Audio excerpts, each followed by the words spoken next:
만약에 이 여자가 그 부잣집 사람, 그 돈을 많이 버는 그 부유한 사람의 아이를 가진다, 낳는다 하면은 그 남자가 여자의 모든 걸 책임을 져야 돼. 아이가 거의 한 19살 될 때까지 그 여자의 집, 그 생활비, 교육비, 아이 양육비 다 책임을 져야 돼요. 그렇기 때문에 여자는 그 돈이 많다, 남자가 돈이 많다 하면 일단 자빠지고 보는 그런 경우가 있고, 아무리 유부남이고 이미 결혼을 했어, 부인이 살아있어, 자식도 있어, 전혀 상관을 안 해요.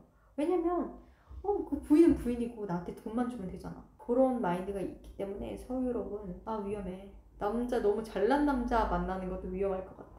그리고 이제 국제 커플들 중에서 남자친구나 여자친구가 우리나라에 가서 같이 살자, 나랑 결혼해서 우리나라에 가서 정착을 하자 라는 경우가 있을 거야. 그런 말을 하는 경우가 있을 거야. 그럴 때 가기 전에 정말 진지하게 생각을 해봐야 돼요.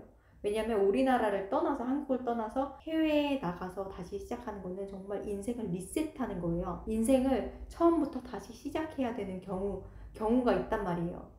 왜냐면 유럽의 경우에는 그 나라에서 대학을 나오고 그 나라에서 대학원, 그리고 경영 대학원을 나와야, 비즈니스 스쿨을 나와야 정상적인 회사에 취직을 할 수 있어요. 무슨 말인지 알 것 같아요? 그러니까 여러분은 그 나라 가서 취직이 불가능하다고 보면 돼요. 그리고 만약에 자기가 언어를 잘 못하잖아요. 아니 아무리 3년, 5년 살아도, 그 나라에 살아도 그 나라 사람처럼 자유자재로 영어나 다른 나라 언어를 할 수 있는 가능성은 희박하다고 봐요. 아예 고등학교, 중학교 때부터 가가지고 학교를 다녀가지고 정말 생활 언어를 배우고 학습 언어를 그냥 학교에서 자연스럽게 습득하는 경우가 아닌 경우에는 성인이 돼서 결혼을 해서 정착을 해서 그 나라 언어를 배운다? 그래서 취직을 한다? 불가능해. 거의 0%예요. 그러니까 한국을 떠나는 순간부터 경력 단절이 시작이 되는 거예요. 그래, 그리고 나서 1, 2년 정도는 괜찮겠지. 3년, 4년, 5년이 됐어. 그 나라에 산지. 근데 여러분은 취직을 못했어.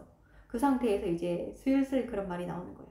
자기야, 우리나라에 온 지도 이제 3년이 됐잖아. 취직을 한번 해보는 게 어떨까? 한 일자리를 알아보는 게 어떨까? 여러분도 취직을 해야죠. 이런 식으로 나와요. 남편, 시부모님, 시누이 전부 다 와서 그런 얘기를 한대요. 근데 이 사람이 이 나라에서 어떤 직업을 할 수 있을까요? 아무 직업도 찾지 못해요. 정말 찾을 수 있는 직업은 어떤 직업이냐면 알바도 말이 돼야지 서빙을 해요. 만약에 카페 알바, 뭐 식당 알바 이런 걸 하면 되잖아 라고 생각을 하는데, 그것도 말이 돼야지 서빙을 하지. 그게 안 되는 상태에는 어떤 일을 해야 되느냐, 뭐 청소를 해야 된다거나 베이비시터를 해야 된다거나, 아니면은 그 식당에서 허드렛 일, 청소하고 그릇 닦고 막 이런 일들밖에 못 하는 거예요. 아니면 한인 슈퍼마켓 이런 데 가가지고 박스를 나르는 거야. 이걸 내가 어떻게 아느냐, 제가 여기저기 돌아다니잖아요. 다니면서 사람들도 많이 보고 한인들도 굉장히 많이 만나요. 정말 우연찮게 한인들을 만날 기회가 되게 많았는데, 여기서 정착해서 사는 사람들 중에서 굉장히 막 안타까운 사연을 가진 사람들이 많았어요. 맨 처음엔 대기업에 다니던 사람이 있었어요. 대기업에서, 한국에서 대기업을 다니면서 정말 행복하게 차도 몰면서 이렇게 살고 있던 여성분이 있었는데, 외국인 남친을 만나서 결혼을 해서 여기에 나오게 된 거예요, 유럽에. 그래서 여기서 살고 있는데 이제 2년 지나고 3년이 지났잖아요. 애도 있어. 애도 있는데 이제 시부모님이랑 이제 남편이 하는 말이, 야 이제 너도 여기 온 지 한 3년이 됐는데 취직을 해야지. 근데 이 사람이 취직을 할 데가 없잖아요. 그래서 찾다 찾은 직업이 식당 가서 그릇 씻는 거. 애기는 저기 어린이집에 맡겨놓고 그 어린 삐덩이를, 그런 식으로 해서 돈을 벌고 사는데, 그분이 하시는 말씀이 자기 인생 진짜 나락으로 끝까지 떨어진 것 같다, 여기서 추락할 때가 더 있을까?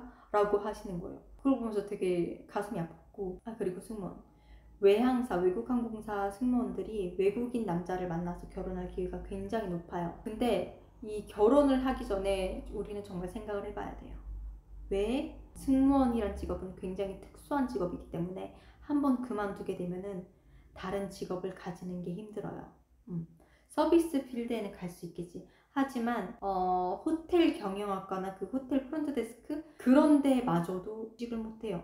왜? 호텔 같은 경우에는 언어가 되면 된다고 생각을 하지만, 호텔 경영학과에서 따로 배우는 호텔 시스템 프로그램이 있대요. PMS인가? 그런 게 있어요. 그래서 그 프로그램을 다루지 못한다 하면은 백날 승무원 뭐 경력 5년 차다 10년 차다 해도 안 받아줘요. 승무원 직업을 이제 그만둔다 하면은 할 수 있는 직업이 뭐가 있느냐, 뭐 스피치 강사, 서비스 CS 강사, 뭐 승무원 그 입시 그 강사, 거의 강사밖에 없어요. 영어 토익 강사 이런 것처럼.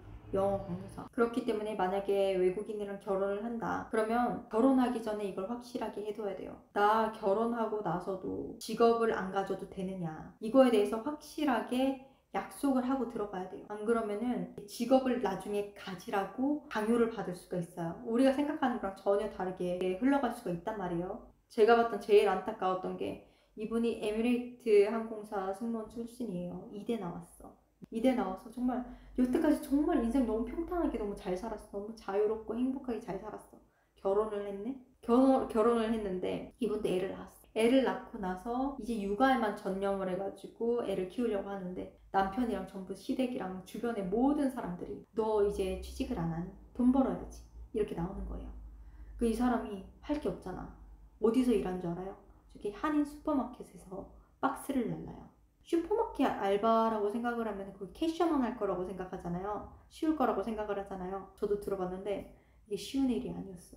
왜냐면 매일매일 물건이 컨테이너 박스에 가득가득 차서 들어온대요. 그거를 팔레트에 실려서 오는데 자기가 그 박스를 전부 다 상하차를 해서 쿠팡 그 택배 상하차랑 비슷한 알바라고 생각하면 돼요. 그 물건들을 다 받아가지고 진열대 매대에 다 이렇게 디필을 한다는 거예요.